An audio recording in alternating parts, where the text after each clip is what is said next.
क्या तुमने कभी सोचा है कि एक पूरी दुनिया, एक पूरी सभ्यता एक ही फैसले में कैसे मिटा दी जाती है? वो लोग जो अपने आप को सबसे ताकतवर समझते थे, जिन्हें लगता था कि कोई उन्हें हरा नहीं सकता, जिनके महल आसमान को छूते थे, जिनकी दौलत का कोई हिसाब नहीं था। एक दिन आसमान ने अपना रंग बदला, हवा ने अपनी दिशा बदली, और फिर एक ऐसा फैसला उतरा जिसने हर चीज को खत्म कर दिया। न कोई बादशाह बचा, न कोई ताकत, न कोई नाम, सिर्फ पानी, हर तरफ पानी, और उस पानी के बीच एक नाव जिसमें बैठे थे कुछ लोग, और वही लोग बचने वाले थे। ये कहानी है हजरत नूह अलैहिस्सलाम की, एक ऐसी कहानी जो सिर्फ इतिहास नहीं बल्कि एक चेतावनी है, एक आईना है जिसमें हर दौर का इंसान खुद को देख सकता है। हजरत नूह अलैहिस्सलाम, वो नबी जिन्हें इंसानियत का पहला रसूल कहा जाता है। जब दुनिया ने पहली बार सीधी राह छोड़ी, जब लोगों ने अल्लाह को छोड़कर अपने हाथों से बनाए हुए बुतों को पूजना शुरू किया, कुरान सूरह नूह में इसका जिक्र मिलता है। लोग कहते थे, हम अपने माबूदों को नहीं छोड़ेंगे, वद, सुआ, यगूस, यूक और नस्र को नहीं छोड़ेंगे। ये सिर्फ पत्थर नहीं थे, ये उनकी सोच बन चुके थे, उनकी पहचान बन चुके थे, उनकी जिद बन चुके थे। और जब इंसान की जिद उसकी सोच बन जाए तो फिर उसे सच दिखाना आसान नहीं होता। ऐसे वक्त में अल्लाह ने अपने एक बंदे को चुना, नूह, एक इंसान, लेकिन एक मिशन के साथ। उन्होंने अपनी कौम को पुकारा, ऐ मेरी कौम, अल्लाह की इबादत करो, उसके सिवा तुम्हारा कोई माबूद नहीं। ये आवाज़ सीधी थी, साफ थी, सच्ची थी, लेकिन इसका जवाब सच को ठुकराने वाला था। लोग हंसने लगे, मजाक उड़ाने लगे, कहने लगे, ये नूह हमें क्या सिखाएगा, ये तो हम जैसा ही इंसान है। अगर अल्लाह को कोई भेजना होता तो फरिश्ता भेजता। ये वही बातें हैं जो हर दौर में सच के खिलाफ बोली जाती हैं। जब कोई सच लेकर खड़ा होता है तो सबसे पहले उसका मजाक उड़ाया जाता है। लेकिन नूह अलैहिस्सलाम रुके नहीं। उन्होंने फिर पुकारा, फिर समझाया, फिर चेताया, दिन में, रात में, अकेले में, सबके सामने उन्होंने हर तरीका अपनाया, क्योंकि उनका मकसद सिर्फ एक था, अपनी कौम को बचाना। लेकिन कौम क्या कर रही थी? वो अपनी दुनिया में खोई हुई थी, अपने बुतों में, अपने घमंड में, अपनी झूठी शान में। कुरान बताता है, जब भी नूह उन्हें बुलाते तो वो अपने कानों में उंगलियां डाल लेते, अपने कपड़े सिर पर डाल लेते, ताकि सच की आवाज उनके दिल तक न पहुंचे। सोचो, इंसान कितना गिर सकता है कि वो सच को सुनना भी नहीं चाहता। ये सिर्फ इनकार नहीं था, ये बगावत थी, खुली बगावत, अल्लाह के खिलाफ। और जब बगावत इतनी बढ़ जाए तो फिर फैसला भी वैसा ही आता है। लेकिन अभी फैसला नहीं आया था, अभी एक नबी अपनी पूरी कोशिश कर रहा था। साल बीत गए, लेकिन नूह अलैहिस्सलाम की आवाज रुकी नहीं। उन्होंने कहा, तुम अपने रब से माफी मांगो, वो तुम पर आसमान से बारिश बरसाएगा, वो तुम्हें माल देगा, औलाद देगा, तुम्हारे लिए बाग लगाएगा, नहरें चलाएगा। ये सिर्फ दावत नहीं थी, ये एक ऑफर था, रहमत का, माफी का, नई जिंदगी का। लेकिन कौम ने क्या किया? उन्होंने कहा, हम अपने बाप दादाओं के रास्ते पर चलेंगे। ये एक ऐसा जुमला है जो हर दौर में सच को रोकता है। हम वही करेंगे जो हमारे बड़े करते आए हैं, चाहे वो गलत ही क्यों ना हो। और यहीं इंसान हार जाता है, सच से, अपने ही घमंड से। साल गुजरते गए, लेकिन हजरत नूह अलैहिस्सलाम की आवाज थमी नहीं। वो हर सुबह उठते, उम्मीद के साथ, और हर रात सोते, दर्द के साथ। लेकिन उनके कदम नहीं रुके।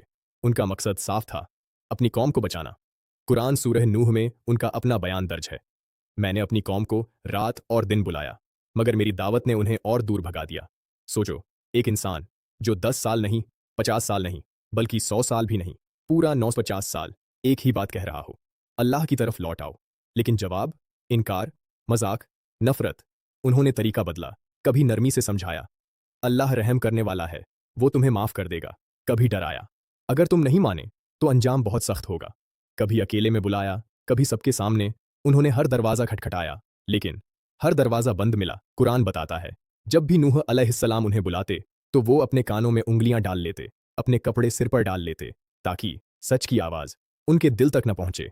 ये सिर्फ सुनने से इनकार नहीं था, ये सच से भागना था, जानबूझकर। और धीरे धीरे उनकी कौम दो हिस्सों में बंट गई। एक तरफ वो लोग जो ईमान ले आए थे, कमज़ोर, गरीब, लेकिन सच्चे। और दूसरी तरफ वो लोग जो ताकतवर थे, अमीर थे, लेकिन घमंड में डूबे हुए थे। उन्होंने नूह अलैहिस्सलाम से कहा, हम तुम्हारी बात कैसे मान लें जब तुम्हारे साथ तो ये नीच लोग हैं। ये अल्फाज उनके दिल का घमंड दिखाते थे। वो समझते थे कि सच सिर्फ ताकतवरों के पास होता है, लेकिन अल्लाह के यहाँ मापदंड अलग होता है। वहाँ दिल देखा जाता है, दौलत नहीं। लेकिन ये बात उनकी समझ से बाहर थी। वक्त गुजरता गया, और फिर एक ऐसा लम्हा आया जब आसमान से फैसला उतर आया। कुरान सूरह हूद में आता है, नूह की तरफ वही की गई कि अब तेरी कौम में कोई ईमान नहीं लाएगा, सिवाय उनके जो पहले ला चुके। ये अल्फज एक नबी के लिए सबसे भारी थे। मतलब अब कोई नहीं बचेगा, अब कोई नहीं बदलेगा, अब रहमत का दरवाज़ा बंद हो चुका है। सोचो, 950 साल की मेहनत, 950 साल की उम्मीद, और फिर एक लम्हे में सब खत्म। लेकिन नूह अलैहिस्सलाम ने सब्र किया, क्योंकि ये अल्लाह का फैसला था। फिर अगला हुक्म आया, एक अजीब हुक्म। हमारी निगरानी में, हमारी वही के मुताबिक एक नाव बनाओ। नाव रेगिस्तान में, जहां दूर दूर तक पानी का नामो निशान नहीं। लेकिन यह हुक्म था, और नबी हुक्म पर सवाल नहीं करते। नूह अलैहिस्सलाम ने लकड़ी इकट्ठा करनी शुरू की, तख्ते जोड़े, कील ठोकी। धीरे धीरे एक नाव बननी शुरू हुई, और फिर लोगों ने देखा और हंसी शुरू हो गई। देखो, नूह पागल हो गया है, अब ये नाव बनाएगा रेगिस्तान में। शायद इसे लगता है आसमान से समंदर उतर आएगा। हर दिन नया मजाक, हर दिन नया ताना। लेकिन नूह अलैहिस्सलाम चुप रहे। वो बस काम करते रहे। हर तख्ती के साथ उनका यकीन और मजबूत होता गया, क्योंकि उन्हें पता था ये कोई आम काम नहीं है, ये नजात का रास्ता है। और जो लोग आज हंस रहे हैं, कल यही लोग रोएंगे। कुरान में आता है, अल्लाह ने कहा, और जब भी उसकी कौम के सरदार उसके पास से गुजरते तो उसका मजाक उड़ाते। लेकिन जवाब क्या मिला? अगर तुम हमारा मजाक उड़ाते हो तो एक दिन हम भी तुम्हारा मजाक उड़ाएंगे। ये चेतावनी थी, एक साफ चेतावनी। लेकिन किसी ने नहीं सुनी। नाव बनती रही, धीरे धीरे, मजबूती के साथ। हर कील, हर लकड़ी गवाह थी कि कुछ बहुत बड़ा होने वाला है। और फिर एक दिन वो नाव तैयार हो गई, खामोश, मजबूत, इंतजार में, जैसे उसे भी पता हो कि अब फैसला आने वाला है। हवा बदलने लगी, आसमान का रंग बदलने लगा, और खामोशी और गहरी हो गई। ये तूफान से पहले की खामोशी थी, और अब बस एक इशारा बाकी था।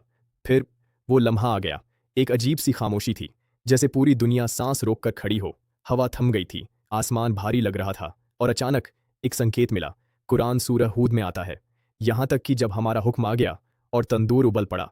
ये कोई साधारण निशानी नहीं थी, ये इशारा था कि अब रहमत का वक्त खत्म और अजाब शुरू।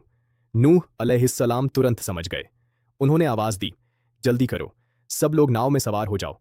ईमान वाले दौड़ते हुए आए, उनके चेहरों पर डर था, लेकिन दिलों में यकीन। और फिर हर जानवर के जोड़े भी लाए गए, छोटे, बड़े, कमज़ोर, ताकतवर, सब। नाव के अंदर ये नज़ारा अजीब भी था और गहरा भी, जैसे पूरी जिंदगी एक ही जगह इकट्ठा हो गई हो। और फिर आसमान ने अपने दरवाजे खोल दिए। कुरान सूरह अल कमर में आता है, हमने आसमान के दरवाजे खोल दिए तेज़ बारिश के साथ। बारिश शुरू हुई, लेकिन ये आम बारिश नहीं थी, ये लगातार थी, बेहद तेज थी, रुकने का नाम नहीं ले रही थी। और उसी वक्त जमीन भी फट पड़ी, हर तरफ से पानी उबलने लगा। नदियां, झरने, यहां तक कि सूखी जमीन भी सब पानी देने लगी। कुरान कहता है, और जमीन से चश्मे फूट पड़े। अब पानी ऊपर से भी आ रहा था, नीचे से भी, चारों तरफ बस पानी। लोग घबराने लगे। जो कल तक हंस रहे थे, आज डर के मारे भाग रहे थे। लेकिन अब बहुत देर हो चुकी थी। नूह अलैहिस्सलाम नाव में सवार हो चुके थे, और नाव धीरे धीरे उठने लगी। पानी बढ़ता गया, नाव ऊपर उठती गई, और फिर वो चल पड़ी, तूफान के बीच, लहरों के अंदर।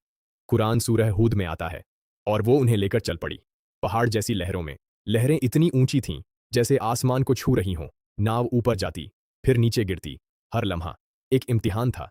लेकिन इस सब के बीच एक ऐसा मंजर था जो सबसे ज्यादा दर्दनाक था। नूह अलैहिस्सलाम का अपना बेटा, वो ईमान नहीं लाया था, वो दूर खड़ा था। पानी उसके पैरों तक पहुंच चुका था, फिर कमर तक, फिर सीने तक। लेकिन उसके दिल में अब भी घमंड था, अब भी यकीन था कि वो बच जाएगा। नूह अलैहिस्सलाम ने उसे देखा, एक बाप का दिल टूट रहा था। लेकिन उन्होंने पुकारा, ऐ मेरे बेटे, हमारे साथ सवार हो जाओ, काफिरों के साथ मत रहो। ये सिर्फ एक दावत नहीं थी, ये आखिरी मौका था। लेकिन जवाब वहीं आया, घमंड से भरा हुआ। मैं किसी पहाड़ पर चढ़ जाऊंगा, वो मुझे बचा लेगा। उसे अपनी योजना पर भरोसा था, उसे लगता था कि वो रास्ता निकाल लेगा। लेकिन नूह ने कहा, आज अल्लाह के हुक्म से कोई नहीं बच सकता, सिवाय उसके जिस पर वो रहम करे। ये अल्फाज आखिरी चेतावनी थे। और फिर एक लहर उठी, बहुत बड़ी, बहुत तेज, और वो दोनों के बीच आ गई। कुरान कहता है, और उनके बीच एक लहर आ गई, और वो डूबने वालों में हो गया। बस इतना ही, न कोई अलविदा, न कोई आखिरी बात। एक बेटा हमेशा के लिए चला गया।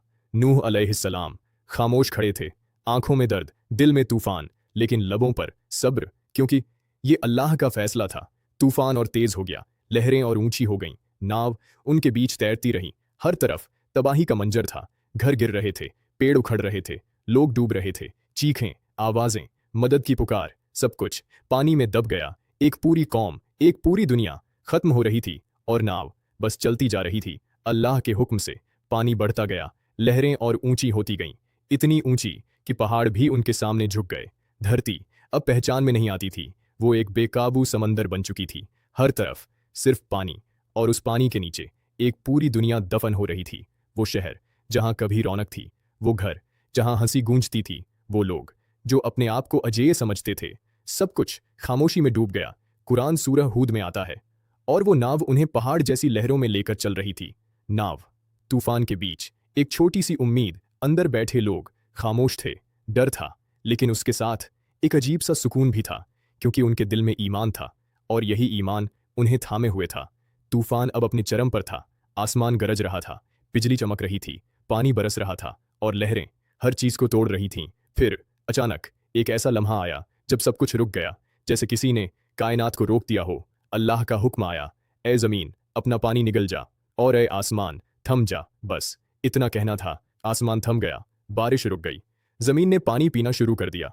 धीरे धीरे लहरें कम होने लगीं, तूफान शांत होने लगा, खौफ खामोशी में बदल गया, पानी उतरता गया, और फिर वो पल आया जब नाव रुक गई। कुरान कहता है, और नाव जूदी पहाड़ पर ठहर गई। ये सिर्फ रुकना नहीं था, ये एक नई शुरुआत थी, एक नई दुनिया जहां से इंसानियत ने फिर से कदम बढ़ाया। नूह अलैहिस्सलाम नाव से उतरे, उनके साथ वो लोग थे जो ईमान लाए थे, कम थे लेकिन सच्चे थे। दुनिया बदल चुकी थी, सब कुछ नया था, लेकिन इस कहानी का असली मतलब अभी बाकी है।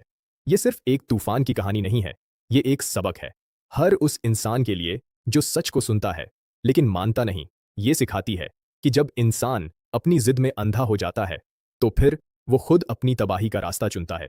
ये बताती है कि हिदायत जबरदस्ती नहीं दी जाती, ये अल्लाह की नेमत है, और जब इंसान इसे ठुकरा देता है तो अंजाम वही होता है जो उस कौम का हुआ। ये भी सिखाती है कि रिश्ते, खून, नाम कुछ भी काम नहीं आता अगर दिल में ईमान न हो। नूह का बेटा भी नहीं बच सका, क्योंकि उसने अल्लाह पर भरोसा नहीं किया। और आज हम किस रास्ते पर हैं?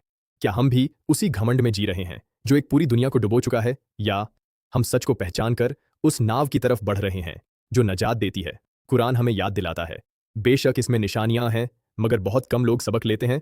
तो सोचो, अगर आज वही तूफान आ जाए, तो क्या हम तैयार हैं? क्या हम उस नाव में होंगे या लहरों में खो जाएंगे?